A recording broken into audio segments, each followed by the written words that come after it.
নমস্কার, কেমন আছেন আপনারা? আমার নতুন একটা ব্লগে আপনাদের সবাইকে অনেক অনেক স্বাগত। তো আশা করি শীতটা ভালোই উপভোগ করছেন।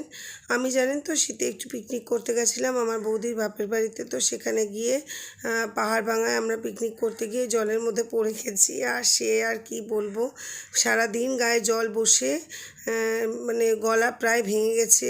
মানে প্রায় কি আওয়াজই বেরোচ্ছিল না। অনেক কষ্টে এখন একটু গলা দিয়ে আওয়াজ বেরোচ্ছে।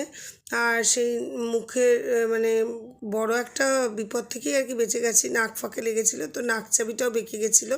তারপরে গিয়ে মাম্মামের কান ফোটাবো বলে একটা কানের রিং এনেছি, আর আমার নাক চাবিটাও চেঞ্জ করে এনেছি। তো সেটাই পরেছি। কেমন লাগছে দেখে আপনারা বলবেন। আর যেরকম নিত্য কাজ, আপনি পড়ে যান, মরে যান, অসুস্থ হন, যাই হন, আপনার কাজ থেকে তো আপনি বিরতি পাবেন না।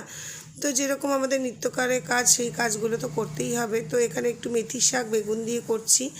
আর মেথি শাক বেগুন আমার খুবই ভালো লাগে। আপনাদের কাদের কাদের ভালো লাগে কমেন্টস বক্সে অবশ্যই জানাবেন। কিন্তু এখানে বেগুনটি নিয়ে দেখছি অর্ধেকের বেশি পোকা।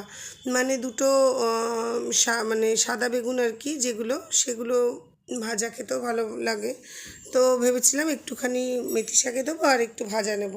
তো বেছে টেছে এইটুকুনো ভাজার জন্য বেরিয়েছে, আর বাকিটুকু পোকা আর একটু বাচ্চার দিয়ে ওই মেথি শাকে দিয়েছি। মানে অনেকটা, প্রায় 1.5 কিলো বেগুন, আর বেগুনের এখন দামও অনেক বেশি। তো মাকে বলাতে মা বললো যে বেগুনগুলো পাল্টে আনবে। কী জানি পাল্টে দেবে কি না জানি না। আমি গেছিলাম মাছের বাজারে, মাছ আর মা সবজি বাজারটা মা করেছে। মা সবজি বাজারটা আনতে ভালোবাসে। আমার ঘরে মাছ ছিল, কিন্তু ওই কাটা পোনা মানে কাতলা মাছ ছিল একটু, আর বোধহয় পার্শে মাছ একটুখানি ছিল, বড় পার্শে যেটা। কিন্তু আমার মেয়ে না এই কাটা পোনা, কাতলা, রুই এগুলো খেতে চায় না। ভোলা মাছ তো খেলেই বমি করে দেয়, কেন জানি না। ও বরফ চাপা মাছের থেকে জ্যান্ত মাছটাই বেশি ভালো খায়। তো ওর জন্য একটু তেলাপিয়া এনেছি। কই মাছও উঠেছিল, তবে কইগুলো বড় ছোট, আর কাঁটাও থাকে। ভয় লাগে যদি কাঁটা গেঁথে যায়। একবার আমার গলায় ট্যাংরা মাছের কাঁটা আটকে গিয়ে সে কী অবস্থা। আর এনেছি একটু চিকেনটা একটু বেশি করেই এনেছি, 1.5 কিলোর ওপরে। একটুখানি রাখবো মানে চিলি চিকেনের জন্য অল্প একটু। রাত্রে এখন যেহেতু রুটি খাওয়া হচ্ছে, একটু কষা করে নেবো।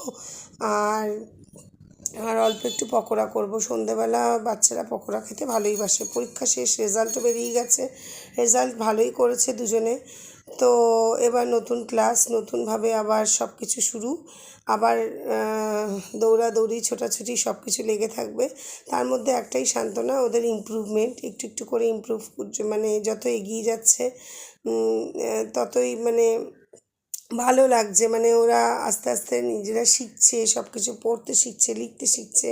এই জিনিসগুলো দেখেও ভালো লাগছে। দুদিন আগেও যখন আমি ভাবতাম যে ওরা কিভাবে লিখবে, কীভাবে মানে আদৌ লিখতে পারছে না, দুষ্টুমি করছে, বসছে না, সিরিয়াসনেস আসছে না, সেটা একটু একটু করে গ্রো করছে। রোজ স্কুলে যাওয়ার একটা অভ্যাস তৈরি হয়েছে, একটা ডিসিপ্লিন লাইফ তৈরি হয়েছে। টাইমে ওঠা, টাইমে শোয়া, টাইমে খাওয়া।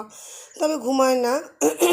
স্কুল না থাকলে চট করে ঘুমাতে চায় না। আমি গিয়ে পাশে শুলে তবে তবে আমারও তো সংসারে হাজারটা কাজ থাকে। এদিকে কাঁচা সবজি বাজারগুলোকে রাখা হয়েছে। এর মধ্যে যেগুলো আজকে করব সেগুলো বাইরে রেখে, আর পালং শাকটা কেটে গুছিয়ে এই সেই বিখ্যাত বেগুনগুলো সেই পচা আর ভালো মিলিয়ে রাখা হয়েছে, তাকে ফেরত দেওয়া হবে।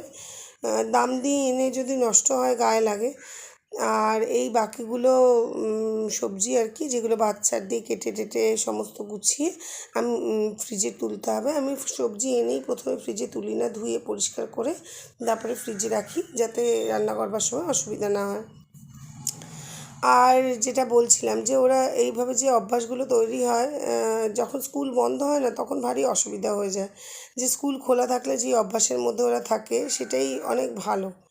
আর এই যে ব্যাঙ, এই ব্যাঙ যে কী দুরন্ত সে বলবার না। সে আজকাল নতুন জিনিস হয়েছে, দাদা যেই রঙের গেঞ্জি পরবে সে সেই রঙের গেঞ্জি পরবে। আর ওদের দিয়েছি একটু সোয়া মিল্ক।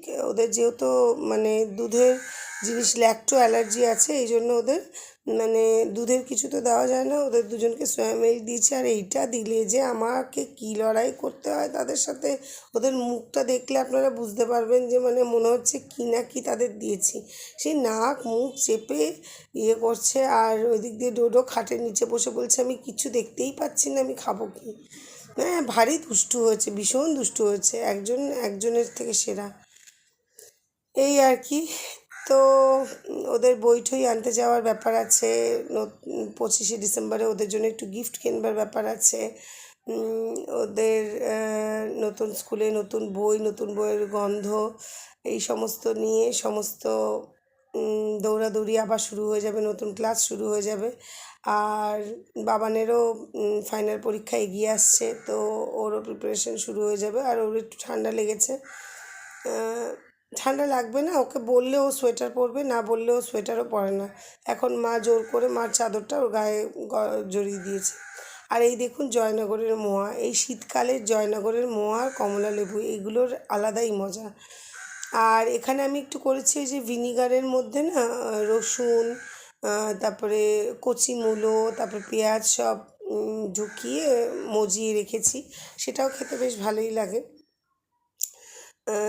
এই অবধি। আর ফ্রিজের মাথাটা এত মেস আউট হয়ে আছে, আর ঘরেও একটু ঝুল পড়েছে, সাইডগুলো দেখছিলাম, এগুলো ঝাড়তে হবে। তো শীতটা একটু কমুক, তারপরে যা করার করব। এই মার ঘরের সাইড টাইডগুলো একটু ময়লা হয়েছে, জামা কাপড় একটু টাল হয়ে আছে, ছিলাম না, বৌদির বাড়িতে গেছিলাম, তো এগুলো একটুখানি জমেই গেছে। এই অবধি। তো আমি মাঝে মাঝে ঘুরে ঘুরে দেখে নিই যে এই জায়গাগুলো পরিষ্কার করার আছে, এই জায়গাগুলো নোংরা হয়ে আছে, আর তারপরে আস্তে আস্তে করে ও জায়গাগুলোকে ঠিক করার চেষ্টা করি। আর মা এখানে পুজো দিচ্ছে। মা পুজো দিতে বড় ভালোবাসে, মানে একটু সময় ধরে সময় নিয়ে। মার এই টাইমটা মাকে বিরক্ত করা যাবে না, ওই টাইমটা সম্পূর্ণভাবে মার মতো করে পুজো দেওয়া, ঠাকুরকে স্নান করানো, ঠাকুরের মানে ফুল দিয়ে সাজানো, আর দেখতেও ভীষণ সুন্দর লাগে। আর তুলসী গাছটা হয়েছেও ঝাঁকড়িয়ে, তো আজকে ফুলে তুলসী পাতা দেয়নি, তাই মা একটু তুলসী পাতা ছিঁড়ে নিল। আর এই যে আমার এখানে ভেবেছিলাম সর্ষে দিয়ে একটু মাছ করব, তা তো আর করলাম না।